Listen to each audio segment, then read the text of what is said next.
Everyone. I hope I'm loud and clear. Yes, you are. Okay. So today's topic we are talking about is basics of laryngology.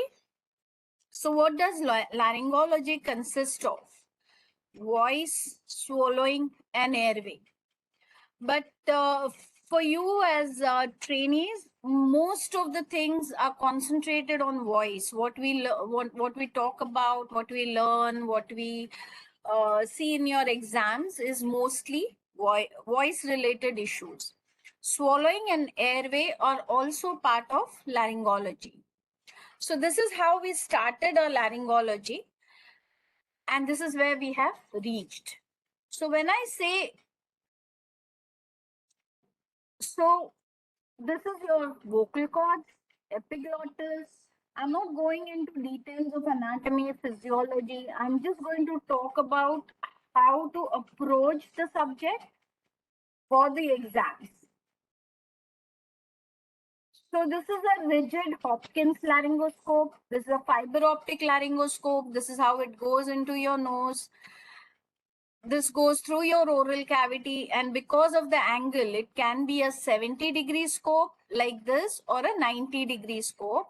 And because of the angle, you can see the vocal cords which are situated here. So how do we see the larynx, or how do we see the vocal cords, or how do we assess the swallowing, voice, as well as airway? So the first and foremost important thing is video stroboscopy.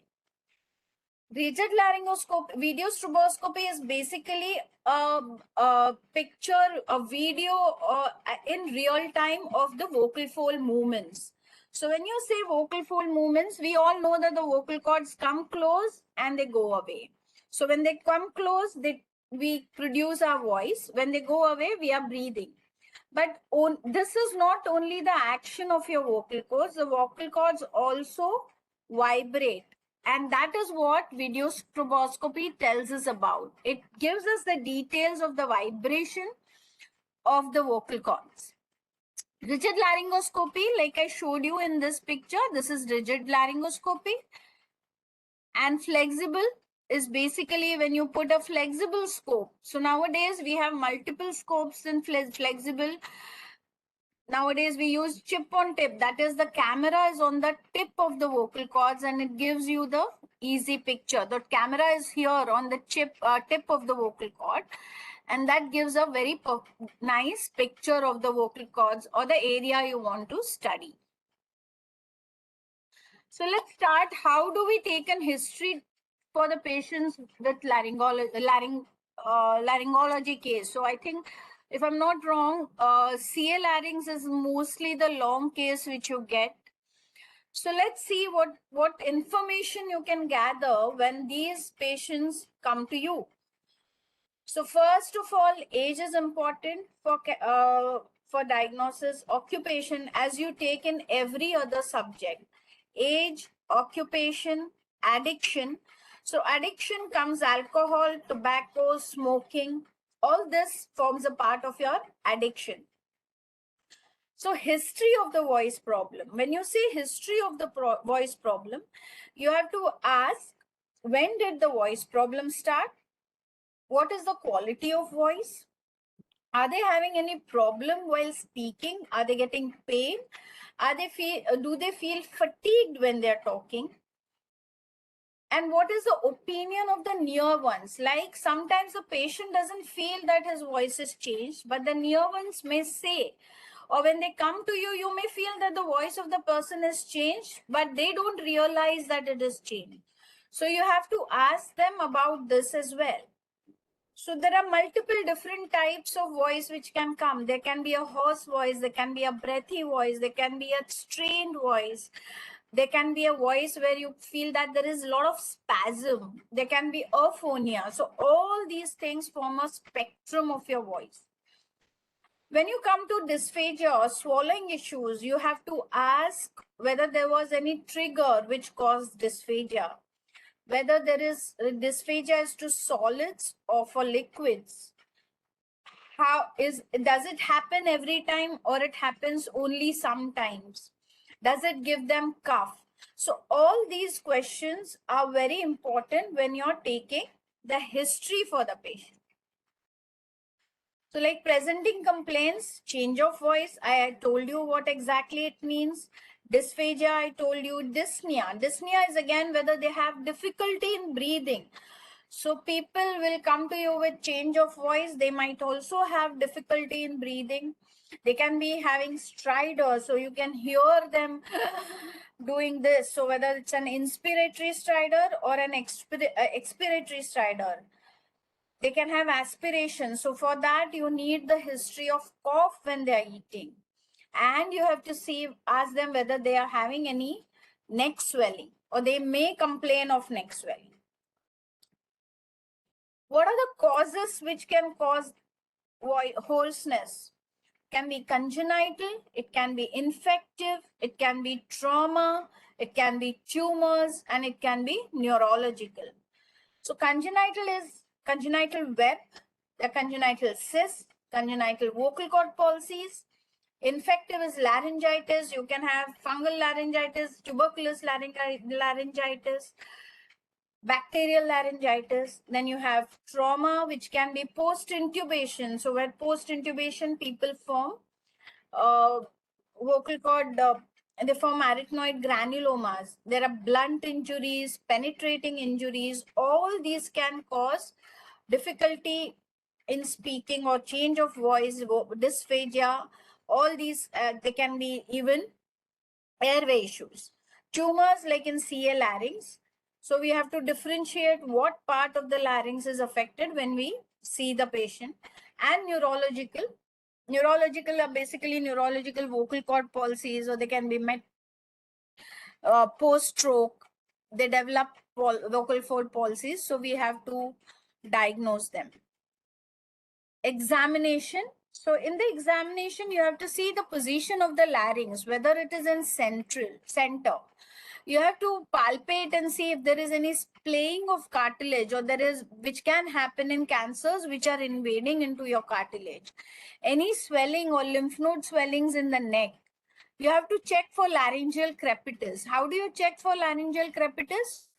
You hold your larynx at the level of the thyroid ala and you move it. You hear you can feel a crepitus. You can feel the movement on the bone, and that is called as laryngeal crepitus. Auscultation doesn't help in every patient. It can help in dysphagia when you ask the patient to swallow. It can help in stridor or in vascular tumors which are causing change of voice. So now we will talk about video stroboscopy, because that is a very common question in your theory as well. So this is how a video stroboscopic picture is.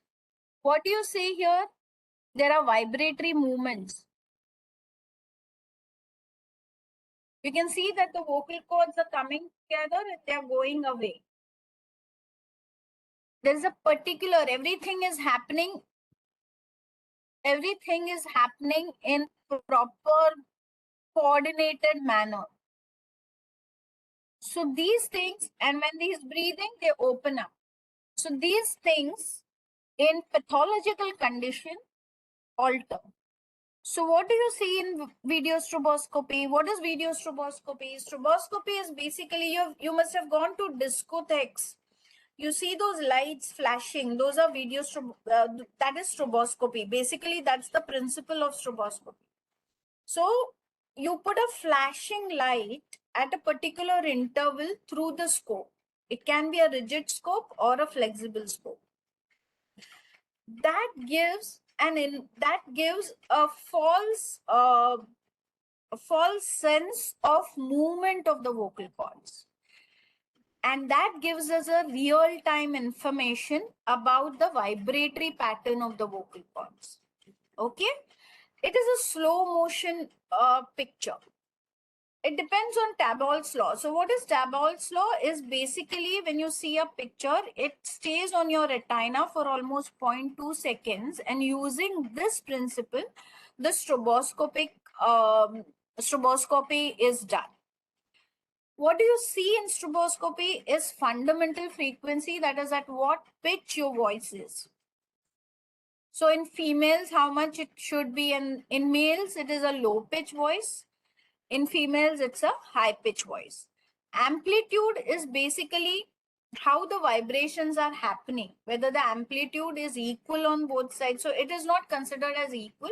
It's considered as normal, less than normal, or more than normal. Glottic closure is basically, you see it at the arytenoid level. So when you say arytenoid level, this is your arytenoid level.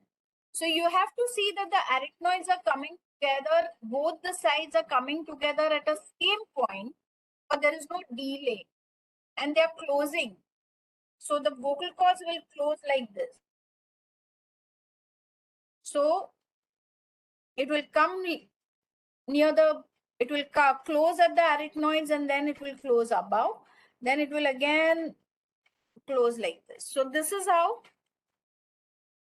glottic closure. Mucosal wave is basically the wave which you're seeing here.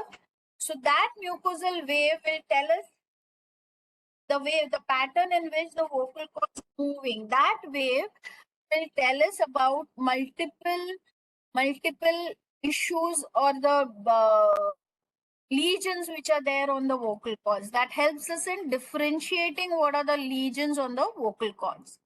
And periodicity. Periodicity is whether they are coming together and going away at the same interval. That is called as the periodicity. So let's come to some of the lesions which are seen. You can get them as spots as well.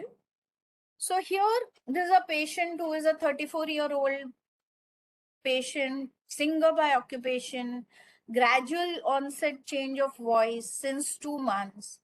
So what do we see here? We see that there is a lesion on the vocal cords, which is encapsulated. It is attached to the vocal cords. There is no stalk. So this is an epithelial cyst. So when you open it, there will be fluid or liquid inside. So what do you see on a strobe in a vocal fold cyst is basically the voice will be hoarse, and basically what you see on stroboscope is the amplitude, the wave amplitude will be reduced in this area. The mucosal wave will be hampered in this area where the lesion is. Whereas the other part of the vocal fold will be vibrating equally to the other side, which is normal. So how do you treat this vocal fold cyst? Is basically by surgery. This would help if it was. What do you see here? Here you are again seeing a lesion which is reddish in color. This is seen in a 30-year-old female, which has sudden onset of change of voice, which was followed, this change of voice was followed after she screamed. So you can see that there is a bloody lesion there. So why there is a bloody region? Because there is a hemorrhage in it. And there is a little bit of stalk there. So this is a hemorrhagic polyp. This is a polyp of the vocal cord. This is not a cyst. Unlike the cyst, which is diffuse, you can see that it is diffusely attached to the vocal cords. Here you can see that there is a little bit small stalk where you can actually separate the lesion from the vocal cord. And this is hemorrhagic because there is blood in it. So how do you treat the hemorrhagic polyp? Is basically by treating them for the hemorrhage. You can treat them by steroids and then ultimately surgery. We will talk about surgeries later on.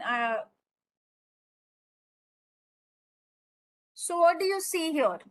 This is a commonest thing which you see in as an MBBS student also we have learned this. So these are Singer's nodules or vocal fold nodules. So why vocal fold nodules happen in people who talk a lot? That's the reason why occupation is very important.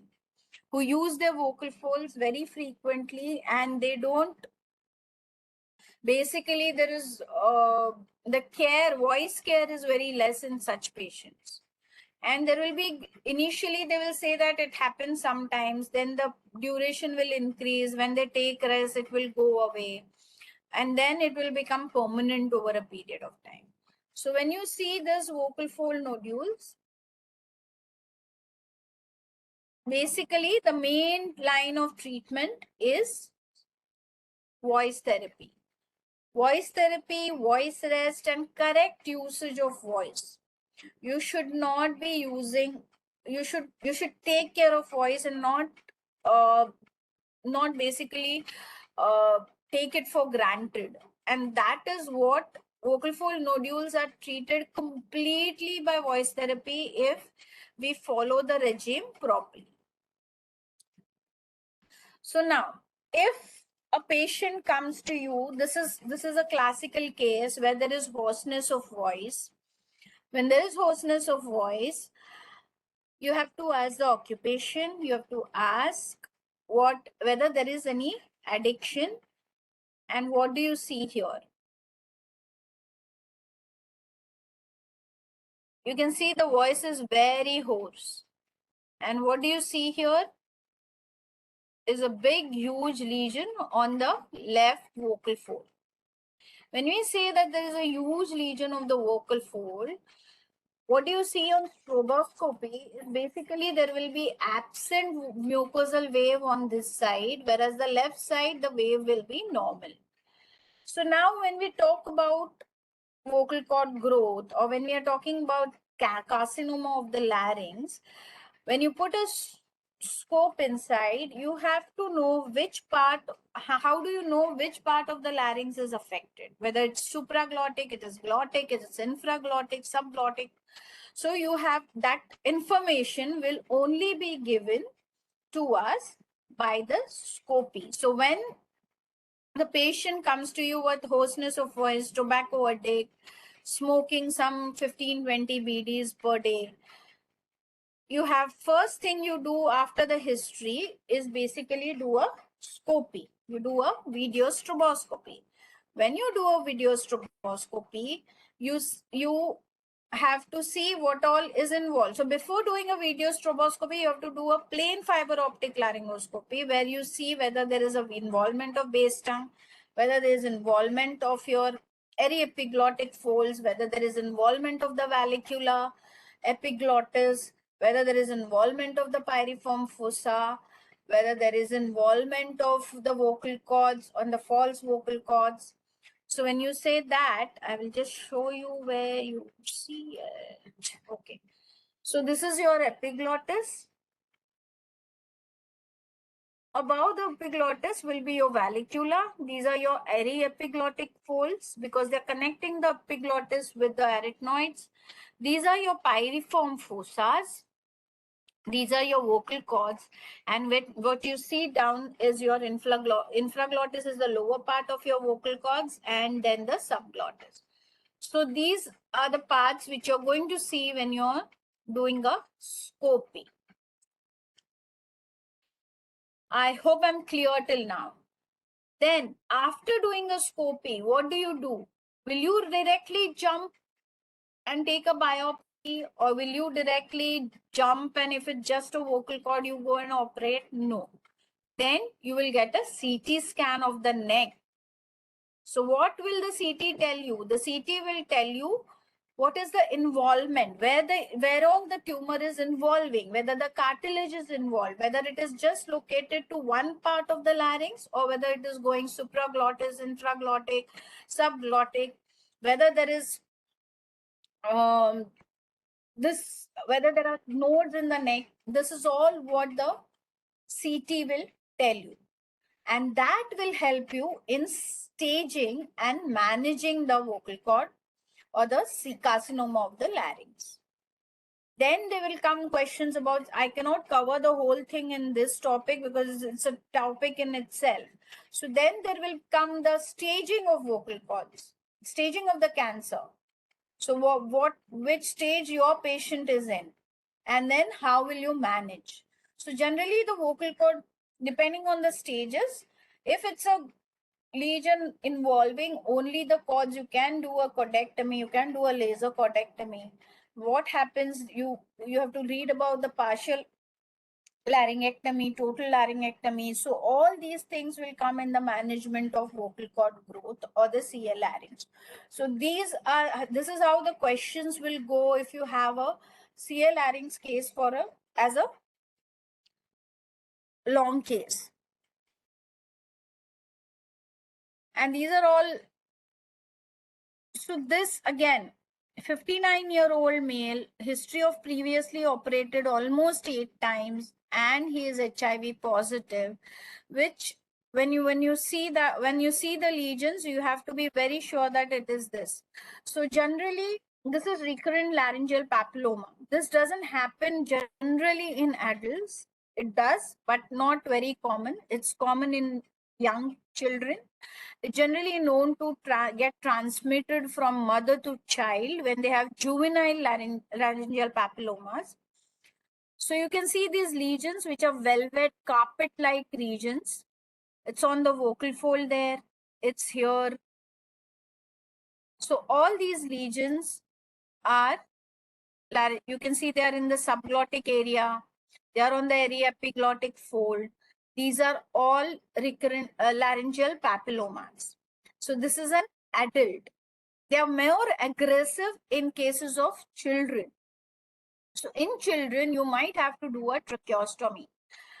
We need to operate again and again because they tend to come back. In this case, this was you can send for HPV. Papilloma virus is known to cause papillomas in adults. So that's why I've mentioned HIV positive. So when you say HIV positive, it's because immunocompromised patient, HPV positive patients can have a recurrent laryngeal papilloma.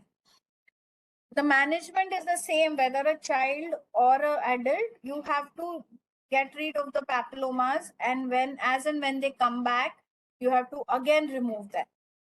That causes a lot of scarring on the vocal folds, that can cause voice issues in the patient, but it will not cause an airway problem. So this is again another spot. I hope you got this. This is a 7-year-old child with abnormal voice since childhood. So what do you see here? You can see these two gutter-like things. This is called as sulcus vocalis. So sulcus vocalis can be congenital in kids, or it can be acquired. So when you say congenital, there are different there are grades of grade 1, grade 2, grade 3, grade 4 of sulcus. So when you say grades, the one is very superficial. 2, it's called as vergature. It can be treated with just laser you just have to make cuts and you can treat it with surgery. So knowing the stages of sulcus, I don't know, I'm not going into the detail because I don't think so you will be asked that, but you have to know that this is a sulcus, and the treatment is either, first thing is voice therapy. You have to send the patient for voice therapy and see if it improves. When we do a scopy in sulcus, we have to see what is the gap. Are they able to come together? Is the gap very less or is the gap more? So when it is more, then we think of doing a surgical. If they're not improving with therapy, we think of doing a surgical approach. So the first and foremost, you have to give therapy, and then we can think of injecting fat, or you can implant a fat into the vocal cords. So what do you mean by inject fat? You get fat from your abdomen or from your thigh area. You have to centrifuge it. You have to take only good part, remove the whole other things after centrifugation, load it into a syringe and inject it into the area so that it balloons up and it reduces the area, it reduces the phonatory gap. Or you can implant fat. When you say implant, is we make an incision, elevate the area, and you put the fat inside and then suture it. Or there is also something which is newly, we are just trying doing it. It's called as laser reduction, of laser assisted reduction of the sulcus. So what we do is, basically, if it is a very, very superficial sulcus, you make alternate perpendicular marks with the help of laser on both lips. So if on this lip you make a mark here, the second lip you have to mark here. So that is called as LASR, laser assisted vocal sulcus reduction. I spoke about post traumatic injury. So this is a granuloma. This is post intubation granuloma. So what do you do for post-intubation granuloma or an arytenoid granuloma? Arytenoid granuloma can also happen in LPR or laryngopharyngeal reflux. So what do we do when this happens? You first give, if it is a LPR and you're having an arytenoid granuloma, you have to first give anti-reflux medicines and see if it reduces. If it doesn't, then what you can do is, you can basically inject Botox and keep a little bit of stock here and then just remove the granuloma. Why do we inject Botox is, basically, you don't want any trauma again by when the patient is talking. So what will happen when you inject Botox? Patient will have a breathy voice for few days, but that's okay. That helps in healing. If it is an intubation granuloma, you can try giving steroids, which can reduce the granuloma and it can heal on its own. If it doesn't, then we think about surgery. This is another post-traumatic injury, is again after intubation for a very long time. When you don't do a tracheostomy as early, some larynx, some tracheas can react like this. You can see that there is subglottic stenosis. The whole part is stenosed. There is only a small area. So how will this patient present to you? The patient presents with stridor. They're not able to breathe properly. So if this patient comes to, if this is a case, then you have to, what you do first and foremost is tracheostomy. That's the first thing. Relieve the patient of breathing issues. You do a tracheostomy and then you decide what is the plan of action. This is an airway case. So how do you what do you do? You can try releasing this and see if it stays, because airway cases are difficult. You need to do it again and again. So you can do reduce this with the help of laser. You can use Kobletter and then you can dilate with the balloon. The balloon dilatation is done nowadays, so you can dilate with the balloon and see whether the patient, you have to repeat a scopy after 2 weeks and see how the status is. And the ultimate thing, if it doesn't resolve with endoscopic approach, then you have to do a laryngotracheal resection. So you do an end-to-end anastomosis. You remove the stenos segment. So we have to know how much is the stenosis, you have to do a CT scan to know the segment of stenosis. So I was talking about laryngopharyngeal reflux. When you say laryngopharyngeal reflux,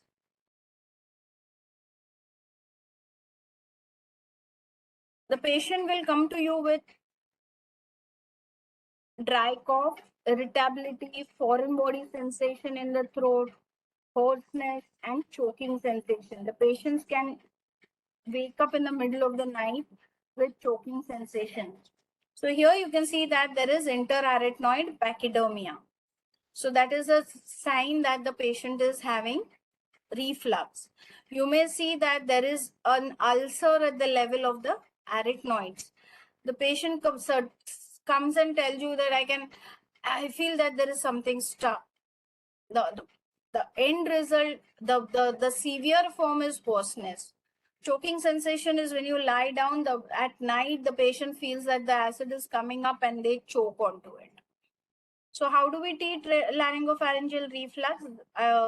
Is basically with antacids, by anti-reflux, alginates.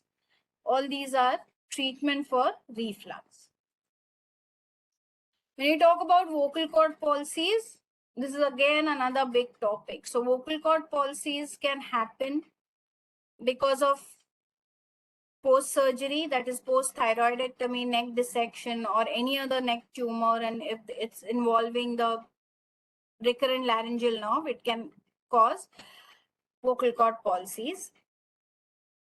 It can be neurological, as I said, post-stroke, or it can cause basical involvement, it can cause vocal cord palsies.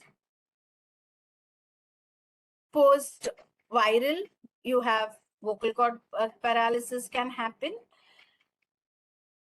And post-trauma, when there is an arytenoid dislocation, also you can have vocal cord palsies. Here you can see that the right vocal cord is paralyzed, only the left is moving. So it is an unilateral palsy. Again, here you can see that the right is bowed. So this is a long-standing paralysis when the left is trying to move and cause closure. So how do you treat vocal cord palsies? Vocal cord palsies can be adductor, abductor palsies. So when there is unilateral palsy, you have to see what is the phonatory gap or the gap between the two vocal cords. Are they able to close them? You have to know what is the duration since the palsy has happened, whether the palsy is there for 6 months, because the patient will come to you with breathy voice. This is the voice of a patient with vocal cord paralysis, and there is a phonatory gap because there is air escape. So what do you do when such patients come? You have to ask the duration, since when. You see this on your scope, you ask since when is the palsy there. You have to observe how much is the phonatory gap, whether it is closing completely, whether there is little gap, there is more gap, whether both the cords are moving or no, or both the cords are moving less. So all these things we have to see. And on stroboscopy, you have to see whether there is, so if there is a paralyzed vocal cords, there won't be waves. So when there are no mucosal waves, you have to know that there is no reinnervation happening. So when this is happening, when you're seeing the vocal cord, once you know what kind of paralysis is it and what is the duration, you have to at least wait for 9 months to 1 year for the natural recovery of the vocal cord to happen. If the patient has presented to you before that, then there are multiple options. The first option is voice therapy. But if the patient is a voice user and he needs to use the voice meanwhile when the therapy is going on, then we can do something called as injection laryngoplasty. So what do you mean by injection laryngoplasty? Okay, I forgot one thing. So when a paralysis patient comes, you have to find the reason. If you're not finding any reason, there is no neurological reason, there is no trauma, there is no, then you have to get a CT scan done from the skull base to the chest to see whether there is anything else, like a metastatic mass or any other mass which is causing the vocal cord paralysis. It generally happens more on the left side. So the CT is very important. After your after you do the scopy, you have diagnosed that this is a paralysis, vocal cord palsy, this is abductor, adductor, whatever vocal cord palsy. The duration is so much. Now I don't have to do anything aggressive. I have to give voice therapy, but before that I need to find the reason. So there is something called as idiopathic palsy also. So we have to find the reason. So I'll do a CT scan. If the CT scan shows something, then we have to the direction will go there to see what is the cause. So the sometimes post radiation, post chemo also, chemotherapy also, there are vocal cord paralysis. So that's why you have to see all this. After the CT is done, if the CT is normal, then you go to voice therapy. And if the patient wants to use the voice, you can do something called as injection laryngoplasty, which is a temporary thing which lasts from 4 months to 6 months. And the injection which we give is basically hyaluronic acid. So once that is done, now if the patient comes to you after 9 months to 1 year and there is no improvement, there is still, then we go for thyroplasty. Okay, the thyroplasty can be plain thyroplasty or thyroplasty with arytenoid adduction. So this is injection laryngoplasty in short, where this cord is not moving and then we inject. This is through the bronchoscope, but ideally it's not done through the bronchoscope. We do go through there are three ways you can go. Either through now you can see when we are injecting, there is ballooning of the vocal fold, and that reduces the gap between the cords, and it also assists in voice therapy because the patient doesn't have to put lot of effort when we are injecting.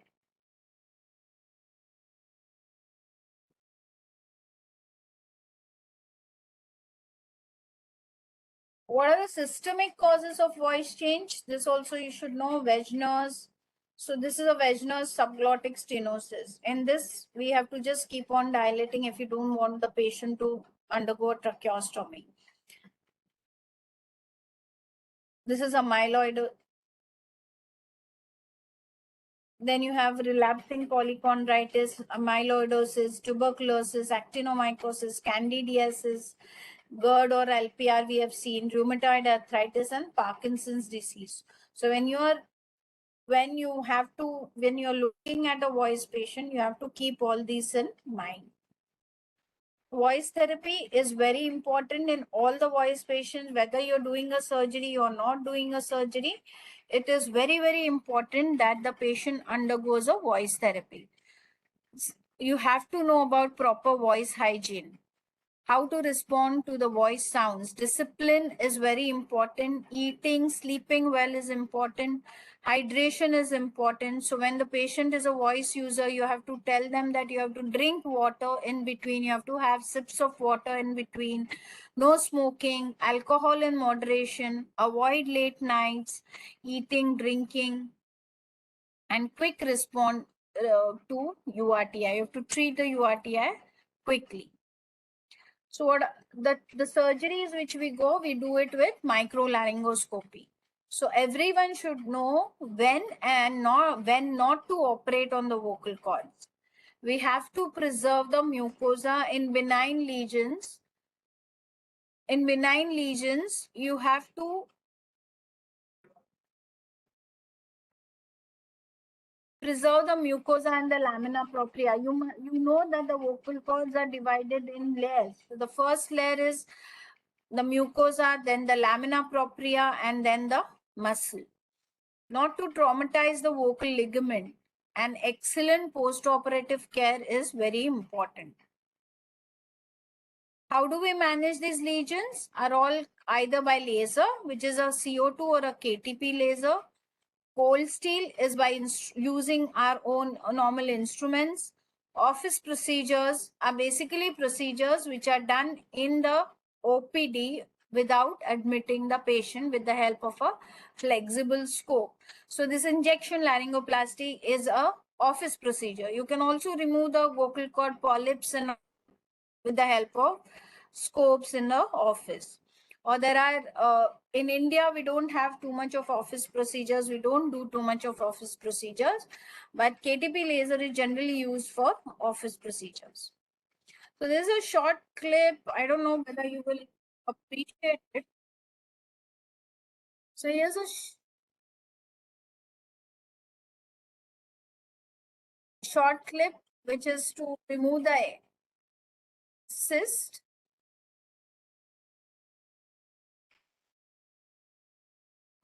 Now let's cover a little bit of swallowing. Swallowing assessment is very important. So first is the bedside assessment. Bedside assessment is basically we give different consistencies of food to the patient and see whether there is a laryngeal movement happening. You auscultate, and then also if there is cough. Video fluoroscopy is basically, it's a moving barium swallow. Everyone knows about barium swallow. So video fluoroscopy is basically moving barium swallow, wherein you see a video how the patient is swallowing.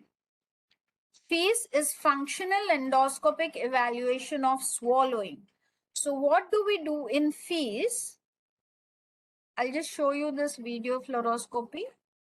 So what do you see in video fluoroscopy is basically from the oral cavity, whether the chewing is proper. Then you see the level of the hyoid, whether the hyoid elevation is happening.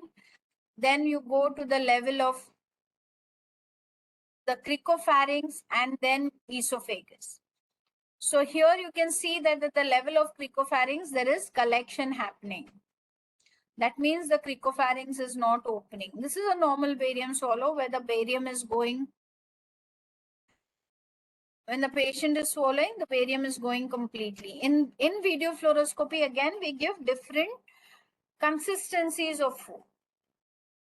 This is FEES. So when we do FEES, we give different consistencies of food like liquids, semi-solids, we give paste consistencies, honey thick consistencies, and see whether the patient, what's happening, whether there is white out phase, whether that means the larynx is getting protected. So when the patient tries to swallow, for a second, you will not see anything through the scope. So you put a scope at the level of the epiglottis, you give the food to the patient and ask him to swallow. When the patient is swallowing, you see that for a second there will be a whitewash, and therefore that's called as a whiteout phase. That means the larynx is being protected. Then you see what is called as, so here you can see that the liquid is trickling into the larynx. So that means there is collection and the liquid is trickling. That means there is aspiration.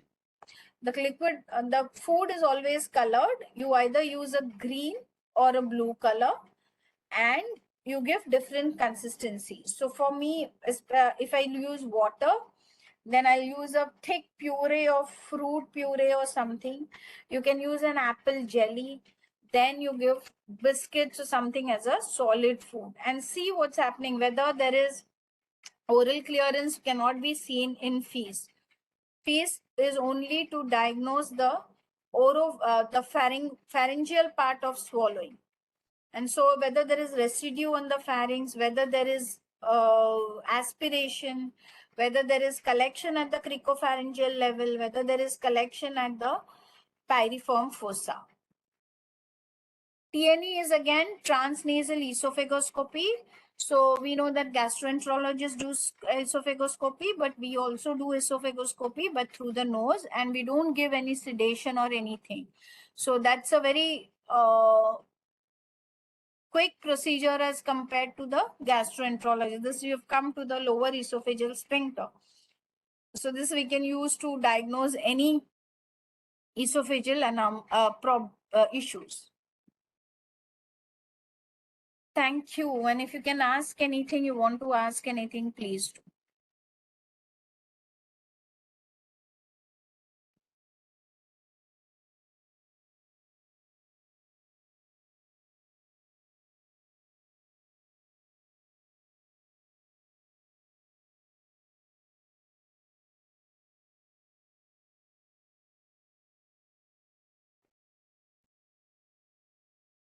Hello. Yeah, thank you very much, Dr. Shama. I hope you are able to see the chat box at the right bottom. Hello, I'm not. Can Hello? you see the chat box at the right bottom, Dr. Shama?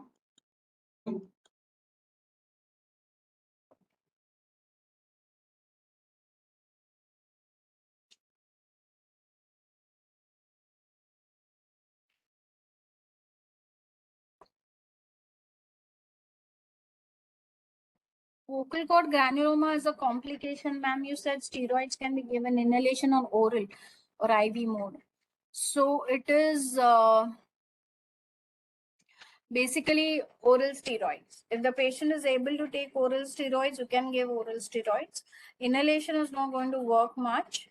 You can also inject steroids into it. Locally inject steroid.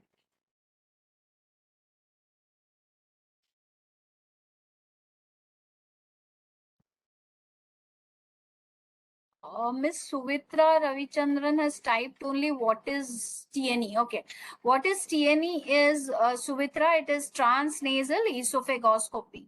So you put the scope, so you get a transnasal esophagoscope, completely different from the scope, esophagoscope, which the gastroenterologists use. It's a thinner diameter. So you put through the nose and then you go into the esophagus.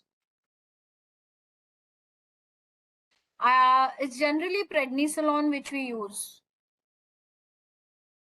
for vocal cord granuloma.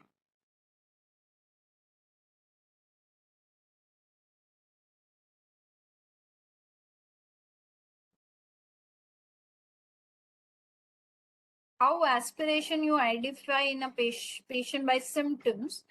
So aspiration by symptoms is, like I explained, bedside. When you do a bedside test for dysphagia, you give something to eat or drink and the patient coughs. If that's the reflex, so when the patient eats and he's not able to, when it enters the larynx, that's a natural response by the larynx to throw the food out. So that's how you come to know that there is aspiration.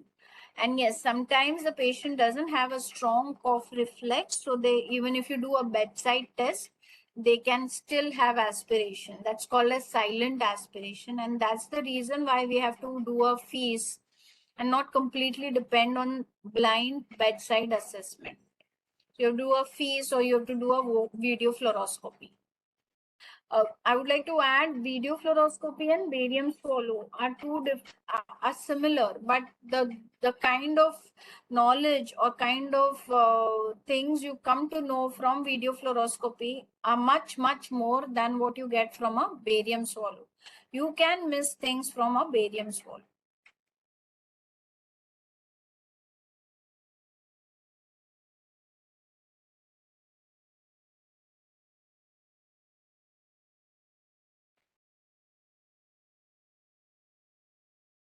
So for laryngeal polyp, steroid is, like I said, in hemorrhagic polyp, you can do we can give steroids in a tapering dose, and then see whether it's most of the times, if it's an hemorrhagic acute polyp, it goes away with steroids. Most of the time, HP, inflammatory polyp or benign polyp. Polyps are most of the time benign only. I didn't get your question. Most of the time, HPA, inflammatory polyp or benign polyp, I used to say. So is there anything, you're making a statement, I didn't understand. If you can elaborate on that.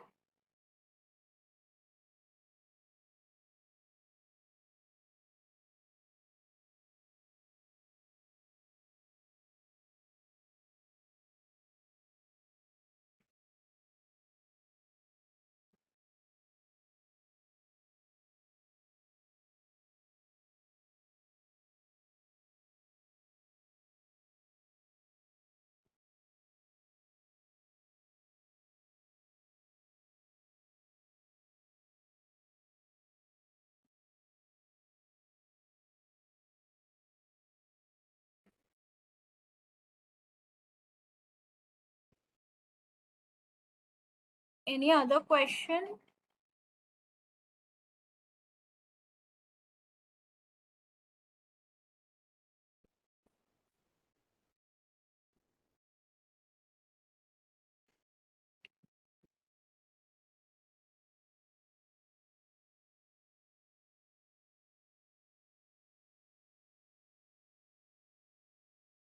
Obesity has nothing to do with examination thing. I'm not able to need to added examination, ma'am. Yuvraj, can you please elaborate what do you mean obesity and short neck? Short neck people can have a difficulty when you're in intubation or while putting a scope, definitely. So you have to do an hyperextension for them most of the time. And even if you don't do with, if you don't get a proper view with, then you use a flexible laryngoscope to see what's happening there. So obesity people generally, I am not able to understand what you want there.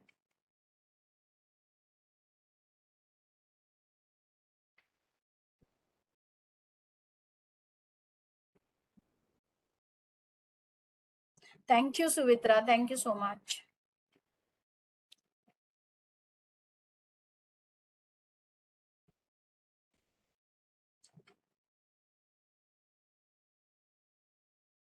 So you have to know also the position of for ML scopy. That is also important.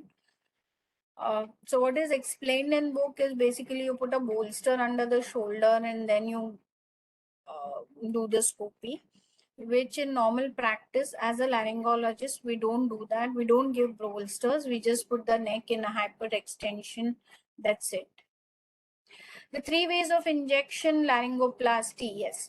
So one is transcricothyroid. So you go through the cricothyroid membrane into the subglottis. And you have to inject in the paraglottic space. The second way is transthyroid, that is through the thyroid cartilage. And the third one is transthyrohyoid. So you go into the thyroid notch and you inject from above. So one is at the level of the cords, this one is at the level of the cords, the one is below the cords, and the third one is from above.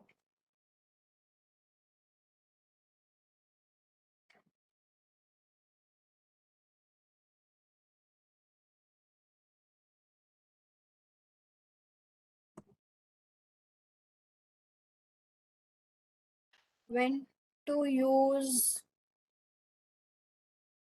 mitomycin, how to use it?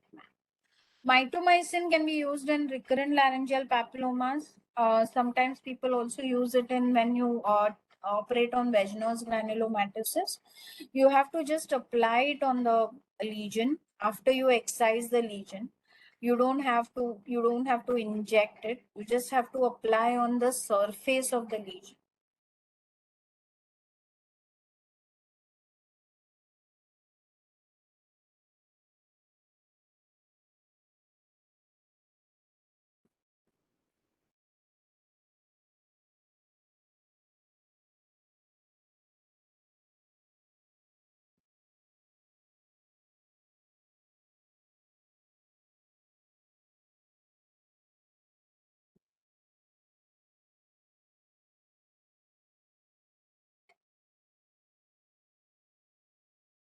It's used as a topical application basically. But I've not seen any much benefits with it, so generally don't do it.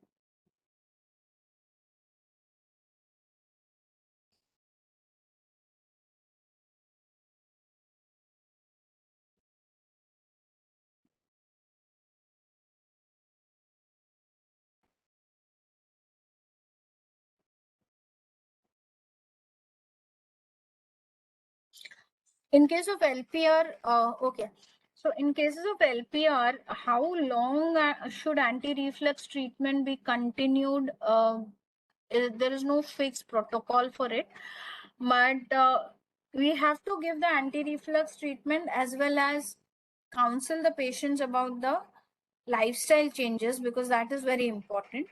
So initially, you give the treatment for 1 month and ask them to make the lifestyle changes, and then you can decide whether it is helping or no. If it is not helping, then we'll have to find out why this LPR, in spite of doing all the changes, and they have to religiously do the lifestyle changes because it's a lifestyle issue. So in some patients, endoscopic features of LPR basically interarytenoid pachydermia. That is, you can see that there is changes in between the two arytenoids when they open the arytenoids. There is pale, very pale, few granulation kind of thing. You can get arytenoids granulomas. You can get ulcers where the patients come to you with only pain on one side. So these are the things which you see in LPR. There can be posterior cord congestion in LPR. So these are the few things which you can see on endoscopy in cases of patients with LPR.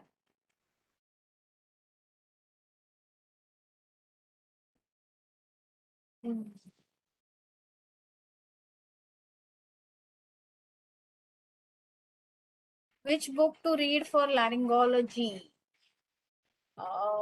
Which book? See, for you, you can always read Scott Brown. Then there is a book called as Marathi. If you're really interested in laryngology, you can read that. It's a very simple book covering everything in laryngology, but that is not meant for basically. Scott Brown is very good for regular exam type of book. If you really want to get into that, you can read Marathi.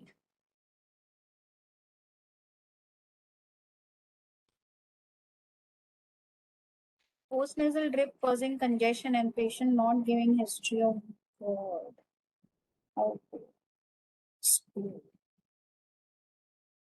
So in this such cases, you can do a manometry for the patient. Manometry and pH monitoring helps in such kind of patient where there is nothing else, but there is just the patient is just causing drip, having postnasal drip and congestion, and he's not having any other history. So what you do is basically do a manometry and pH monitoring. So patient complaining of foreign body sensation in throat, you have to first take an history. What is the lifestyle of the patient, whether it's a smoker, addictions. So history where becomes very important, whether there is any change of voice, all these things. Then you do a normal examination of the throat to see if you are able to see anything. Then you do a direct laryngoscopy and see whether you are able to see any changes of LPR. If that is also not seen, then you will have to do a TNE, or you send to a gastroenterologist to do a upper GI to see if there is anything which suggests that there could be a GERD, there could be GERD. If all this doesn't,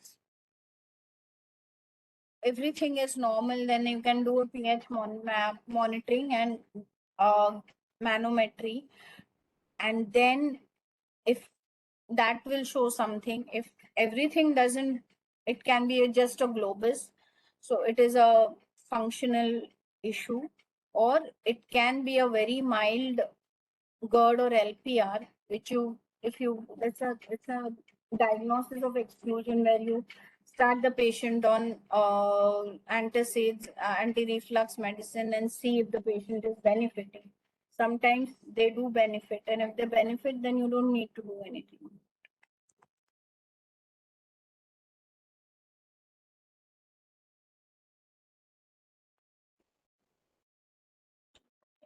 Excellent presentation, Dr. Shama. Thank you very much for the presentation, and thank you very much, trainees and faculty members, for joining. There's one question. Shall I take it? Yes, please. Same flexible no flexible laryngoscope will not go into the esophagus. So you have to use you need a longer scope for that. So for TNE, you get a separate scope. It's called a TNE scope.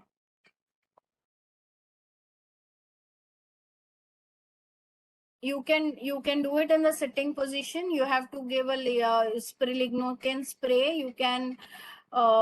You have to do a lignocaine spray. You can give him jelly, and then you put the scope through the nose and ask the patient to swallow this with the swallowing. Like you put an RT, it goes into the cricopharynx, right? The same way, esophagus also scope also goes into the. So it's very simple actually. Nothing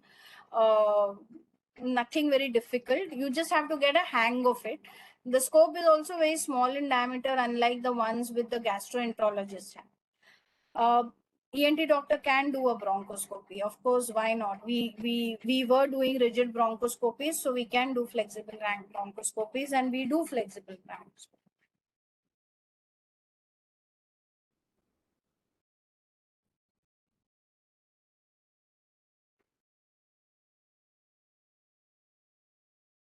Okay. So again, thank you. Thank you very much, Dr. Shama. Thank you, Navneet. Thank you.